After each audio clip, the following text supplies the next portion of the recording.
Hello, everyone. My name is Connor Calloway, Dungeon Masters of the duo The Bountiful Bards, and also author of the Seasons series. If this is your first episode with us, hello. If you're one of the reoccurring listeners, also hello. As you can already tell, this episode is a bit different than what we usually post. In fact, I think we should call it a bit of an interlude, really. You see, Miranda and I have had some personal stuff come up and are currently a little behind in our episode recordings and uploads.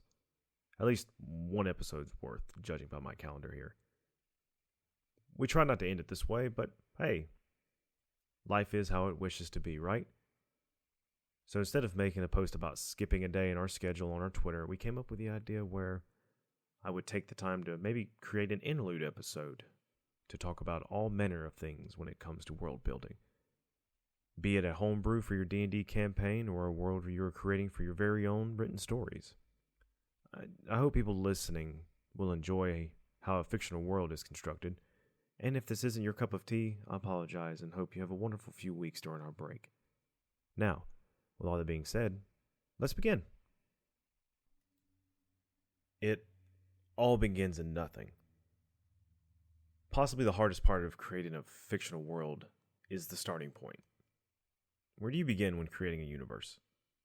Do you think that the deities and systems of stars and those planets that dance around them, but then the next moment you feel overwhelmed by the immensity of it all?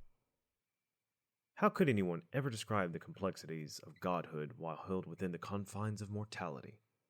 Alright, bit theatric, I know, but that's going to be kind of the overarching theme here. So, instead of that path, we may also consider the opposite way, planning to start with a single blade of grass and its siblings to either side. A small inn nestled on the green with a clever name, awaiting passerbys on a busy road. Maybe, though, that feels minuscule while compared to everything else.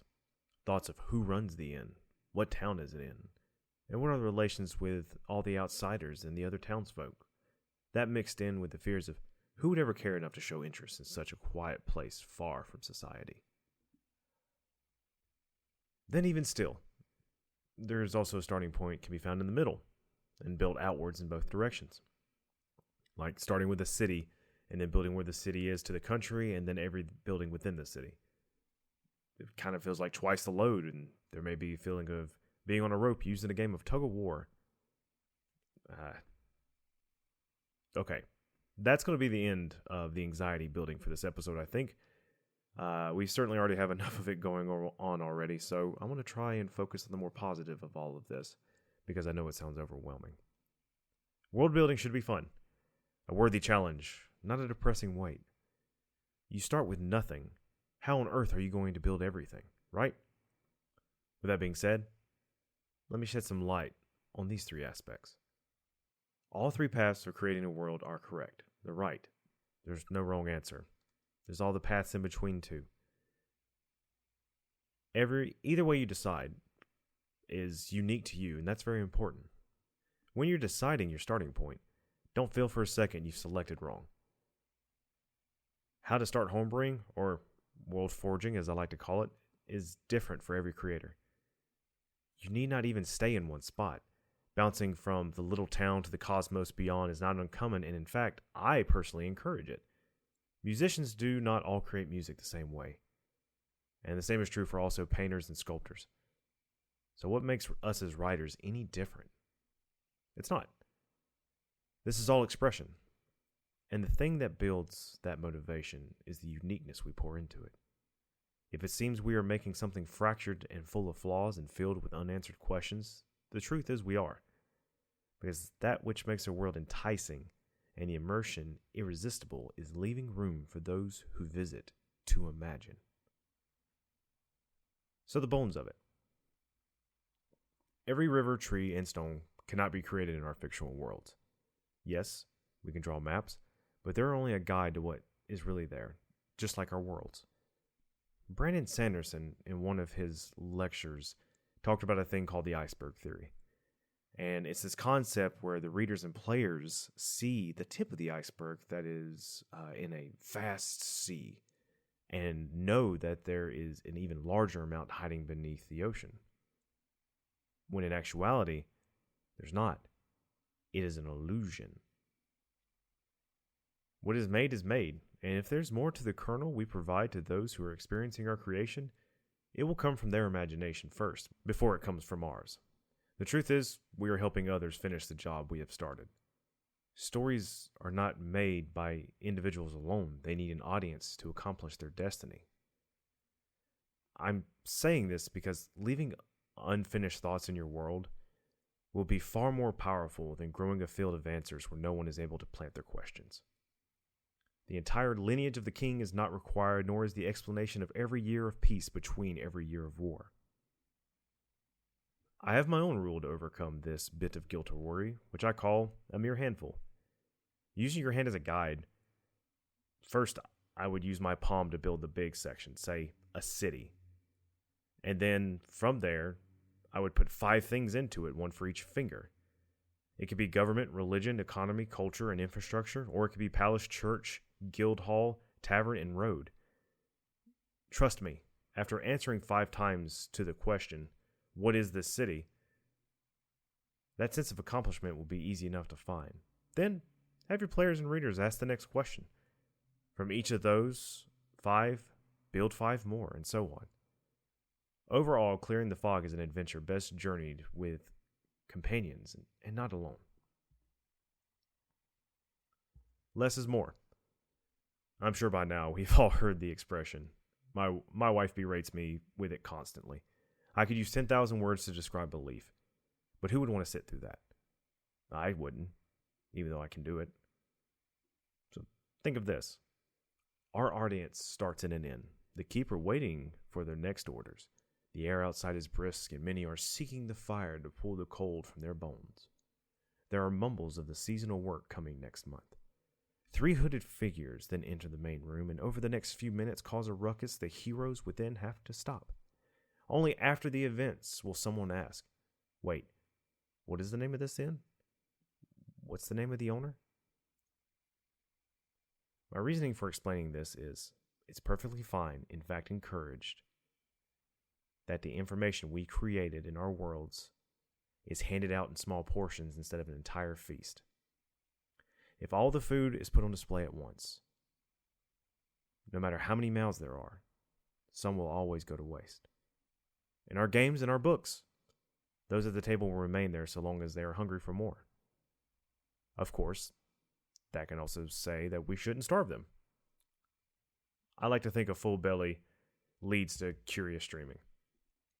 But the secret to building immersion while presenting your world is to provide one interesting fact, then wait for at least 3 questions. It is a system that I have used for 5 years now, and rarely has it led me astray. So, everything that I'm going over here really doesn't have that much merit, unless I guess I can show how it can be done. So, the next part of this interlude is that I'm just going to do some good old-fashioned world building right here in the moment and just show how it can be done. How maybe you shouldn't confine yourself to just one sector of this world, because in doing so, you may hinder your creativity. Now, of course, it's always good to either record yourself saying what you're thinking or writing it down, which is the easier feat, trust me. I found out which one's easier for me, for sure. So, let's think. Let's start in the middle. Let's have a kingdom. And this kingdom is ran by 3 monarchs. We'll call them, for now, a placeholder, the trio. The thing about placeholder names, by the way, is that you will say it enough times to the point that it will become that name, and you won't be able to change it. And the trio is easy to remember, and it can be used as a subname compared to the trifectio of acclaimed destinies, or something like that, whatever you want to name it in long terms. But calling it simply the trio is always easy and helps build to the world building aspect. But back on track, you have the trio over this valley kingdom, or in fact, let's make it more of a open plains kingdom, large rolling fields of wild grass where you can watch the wind dance, and mountains in the distance that shield them from the desert beyond. Very Rohirrim feeling, or maybe a little bit flatter than that even. So you see there, now we already have the leadership, the tri-monarchy. Well, I guess it can't be called the triarchy. There we go. And also the kingdom. So we can name the kingdom. Let's call the kingdom Castian. And on top of that, the capital city of Phala. Okay. Then about this point, you start feeling, okay, I'm getting a little over my head. All right, maybe I'll focus on something more. Maybe we will focus on where the story will actually start, the adventure will start. Let's pick a village. Outside the city, you could probably even see the capital city from the village. You know, it's that far enough away because of all the flat lands. And let's call that city... Take a minute to ponder. Let's call that spot Settledon, which was settled down, but humans, or people in society, typically call a word something, and then over time it erodes and becomes one word, and that's how a lot of language is created. So in the town of Settledon, there are 2 inns, each owned by a rivalry-type family, you know, Romeo and Juliet, or in America, you know, the whole McCoys versus the, what was the name of that other family? The Hatfields. Exactly. So you have 2 rivaling families that own the 2 inns, and there is a main road that runs through this city while it heads off to the capital. And the 2 families are always fighting each other and sabotaging each other, and it could be up to the players to try and stop them from fighting. But why do these people fight like that? Okay, another dead end, so we'll pause there and we'll switch to something else because you want to go to where your inspiration may be taking you. What is the religion of this area? Does the triarchy worship the stars? Do they have a name for each star, seeing them as a god? Or is there a god that actually lives within the city? Let's go with that.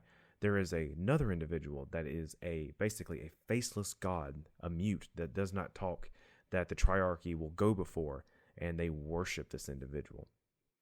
Come to find out that this individual may have no political power whatsoever. In fact, it could just be a statue they worship, the statue itself, and they think that divine power comes from that, and maybe it does.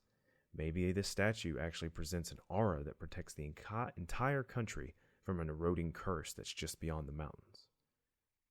So you see, it's perfectly fine to hop all over the place. Doing so builds just a blanket of what you're even considering. And then when you get to that first session or that first chapter, you can wait and see what kind of questions come from your adventurers. Well, what started these 2 families fighting? Well, what are the heads of the 2 families' name? Well, I don't even care much about this town. I want to go to the capital. See what I mean? You can over-prepare whenever you're trying to perform any type of Dungeons & Dragons campaigns for anybody or any type of storytelling. Because sometimes, even though you've made such a grand presentation, the players and the readers may want to frolic elsewhere. Of course, the players have more leeway with that than any readers do. So because of that, that's why you kind of want to parcel out the information that you've created. Because you really don't know which way the story is going to go until you get at the table. And you find out that the players actually want to travel 200 miles south to the ocean, build a boat, go off the continent you spent all the time creating, and onto another one. I've read that story before. I may flip my table if that were to ever happen. I kid. But you know what? That's probably a good episode for later on, about having discussions with your players about the realm that you're going to create for them, and that all of them should, respectfully be focused on playing within that realm instead of gallivanting off to some unknown parts of our creative minds. I seem to be scattered-brained here. But I hope just coming up with that brainstorming session right there in front of you just kind of eases the thoughts when it comes to building these stories. Because after you just spend an hour just brainstorming, you can come back later and expand using, like I said, my palm method. You can, or my a handful method, just to expand, 5 facts about each of those things that you came up with. And then come back later and do 5 facts more, and so on and so forth. And you will have built a world, avoiding the mass amount of anxieties that come with it by the time you've answered probably your own questions 5 times. Well, that's about all I'm going to be able to provide for today. It's a lot of great vagueness, I know, but that's the entire point of this episode. Vagueness is a very powerful concept, so long as it is willing to yield. I hope you've enjoyed this interlude, and if you like it, I can try to post more episodes getting into the specifics of everything. Reach out to us on Twitter, let us know, and all of this I've found through intensive trial and error when creating Cathedra and the Season series. So I hope it eases others' exacerbations and brings forth that wondrous story hiding deep in our hearts. Maybe in my following episodes I can focus more on Cathedra and where I came up with those concepts and what they mean in the grand scheme of things without giving away the overarching story. Anyways, have a wonderful day, everyone. Sorry it was so short, but generally people prefer short interludes. As the story goes. Until then.